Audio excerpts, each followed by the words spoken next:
If you've spent any time reading Marvel's reboot of the Star Wars comics, then you've run into one of the greatest new characters and most compelling ones in decades of lore.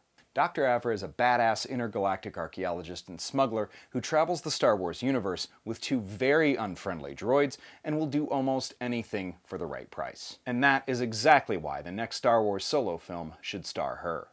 Hi, I'm Wretched Hive of Scum and Villainy Dan Umpton, and this is the Doomcast.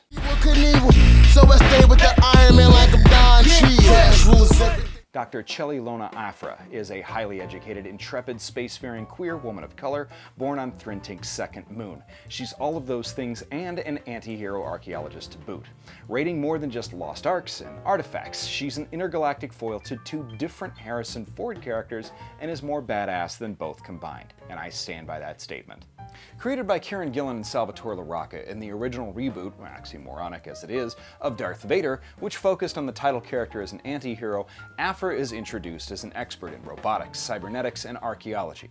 Aphra's debut appearance outsold any other single issue of Darth Vader to date and became wildly popular very quickly. The same issue introduced two psychotic evil droids, darkly comic foils to R2 and C-3PO, BT and 000. And her stories are compelling. Uniquely amoral and working for the highest bidder, she's a unique Star Wars protagonist in that she works for the Empire often, but also comes into conflict with them just as often. She starts off working for Vader, and the very second she gets her money and realized from the start that Vader intended to kill her, when that moment comes, nobody else, save for Luke Skywalker, has gotten the better of Vader so cleverly. She's also got a fraught and complex relationship with Imperial officer Magna Tolvan, a human cyborg who is a by-the-book, implacable military type, very much in contrast to Aphra's personality. The dynamics that Gillen and now Simon Spurrier have created place her firmly in the Star Wars universe, but wholly able to exist independent of the core Skywalker opera story. It makes her an ideal character to adapt, for the same reasons that Rogue One, now The Mandalorian, are going to be successful.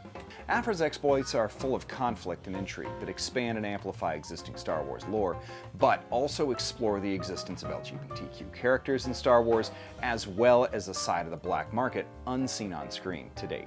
Specifically the arcs of the awakening of 000 on behalf of Vader, as well as the discovery of Rur, the dark Jedi who downloaded their consciousness into a crystal computer, only to become essentially a technopath.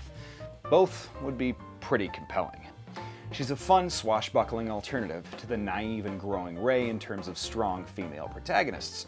A lovable rogue with a STEM background and murderous robots? Talk about a role model for 21st century kids. Hopefully we'll see more of her in comics, but a gay female Asian lead feature film in the Star Wars universe would be groundbreaking, fun, financially successful, and a vital part of the Star Wars universe all at the same time. Thanks everybody for watching. This has been the Doomcast. I'm Dan Umpton. Have a great week.